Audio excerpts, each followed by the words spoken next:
Hi guys, நான் உங்கள் சுதன். சரி, நான் ஒரு சிஎஸ்சி ஸ்டூடெண்ட். சரி, ஓகே. நம்ம இம்ப்ளான்ட் ட்ரைனிங் பண்ணால் என்னன்னு நான் நினச்சேன். சரி, அப்போ இம்ப்ளான்ட் ட்ரைனிங் பண்ணலான்னா சிஎஸ்சி ஸ்டூடெண்ட்ஸ்க்கு யாரெல்லாம் இம்ப்ளான்ட் ட்ரைனிங் தராங்க கூகுளில் சர்ச் பண்ணேன். ஸோ எனக்கு வந்த கம்பெனி தான் காஸ்டியூம் ஃபிட்டிக். ஸோ அந்த காஸ்டியூம் ஃபிட்டிக்கில் அவங்கள பற்றி ரிசர்ச் பண்ணி அவங்க ஜாயின் பண்ணேன்.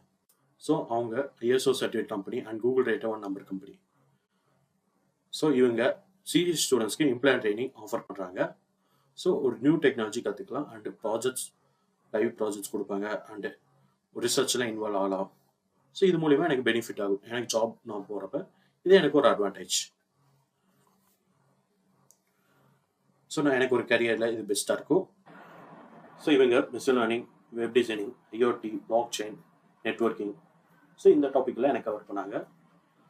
என்னடா இத்தனை டொமைன் இருக்கு, எதுக்காக இத்தனை டாபிக்னு பார்த்தா எனக்கு எப்படி சொல்லி தந்தாங்கன்னா, ஒரு நெட்ஒர்க்னா என்ன, இன்டர்நெட்னா என்ன.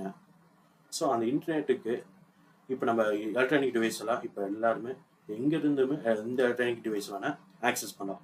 ஸோ அப்போ அந்த ஆக்சஸ் எப்படி பண்ணுறதுன்னா அதுதான் IoT. ஸோ IoT எப்படி ஆக்சஸ் பண்ணுறது, அதுக்கும் ஒரு அப்ளிகேஷன் வேணும். ஸோ அது web applications. So web applications எனக்கு பில்ட் பண்ணுறேன். இப்போ அதை பில்ட் பண்ணால் அதை செக்யூராக வச்சுருக்கணும். ஸோ அதுக்காக எத்திக்கல் ஹேக்கிங். ஸோ இன்ஃபர்மேஷன்ஸ் எல்லாருமே எனக்கு சொல்லித்தந்தாங்க. மிஷின் லேர்னிங், இப்போ எனக்கு மிஷின் லேர்னிங்னா அதில் தான் AI கீழே ஒரு ஏஐயில் எப்படி ஒர்க் பண்ணுறது எல்லா இன்ஃபர்மேஷன்ஸ் இதெல்லாம் கற்றுக்கலாம். ஸோ எனக்கு இதனால எனக்கு யூஸ்ஃபுல்லாக இருந்துச்சு. இவங்களோட வெப்சைட்டோட லிங்க் எனக்கு டிஸ்கிரிப்ஷனில் நான் தரேன். ஸோ யாராக இருந்தாலும் வியூ பண்ணி பாருங்கள். ஸோ ஓகே கைஸ், வாங்க நெட்வொர்க்கிங் நான் படித்ததை உங்களுக்கு ஷேர் பண்ணுறேன், பார்க்கலாம். ஸோ நான் காஸ்டியூம் ஃபிட்டிக்கில் நெட்வொர்க்கிங்கில் நாலேஜை கெயின் பண்ணதை நான் உங்களுக்கு ஷேர் பண்ண போகிறேன்.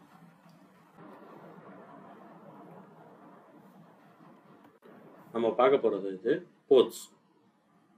போர்ட்ஸ்னா ஒரு நெட்வொர்க்கில் ஒரு இன்ஃபர்மேஷனுக்கும் போர்ட்ஸ் இருக்குது. ஸோ ஒரு ப்ரோட்டோகாலுக்கும் போர்ட்ஸ் இருக்குது. அப்போ அதுனா அதில் வெல் நோன் போர்ட்ஸ்னால் 0 to 1023, ரெஜிஸ்டர் போர்ட்ஸ்னால் 1024 to 4915 அண்ட் டைனமிக் போர்ட்னா 49152 to 65565. ஸோ இந்த போர்ட்ஸ் எல்லாம் இதுதான் மெயின். இப்போ இதில் port number 20, so FTP data போர்ட்னு சொல்லுவாங்க, ஃபைல்ஸ் ட்ரான்ஸ்ஃபர் டேட்டா. 21னா FTP file transfer control call பண்ணுவாங்க. 22னா secure shell port, 23 telnet, 25 SMTP, 53 DNS, 69 பார்த்தீங்கன்னா TFTP, 80 HTTP, 110 பார்த்தீங்கன்னா POP3, 123 NTP ப்ரோட்டோகால், 143 பார்த்தா IMAPன்னு கால் பண்ணுவாங்க, internet message access protocol, 443 HTTPS, so secure implementation of HTTP. So நம்ம இதுவரை கால் பண்ண கேட்டபடிக்கு பார்த்தா 21 கேள்விப்பட்டிருப்போம், 22 கேள்விப்பட்டிருப்போம், 25, 143 அண்ட் 443, போர்ட் நம்பர் 80. ஸோ இதெல்லாம் காமனாக கேள்விப்படுறது தான். ஸோ போர்ட்ஸ் தான் எனக்கு ஒரு இன்டர்நெட்டில் ஒரு ப்ரோட்டோகால் ரன் ஆகிறதுக்கு யூஸ் பண்ணுற போர்ட்ஸ். Okay, thank you guys.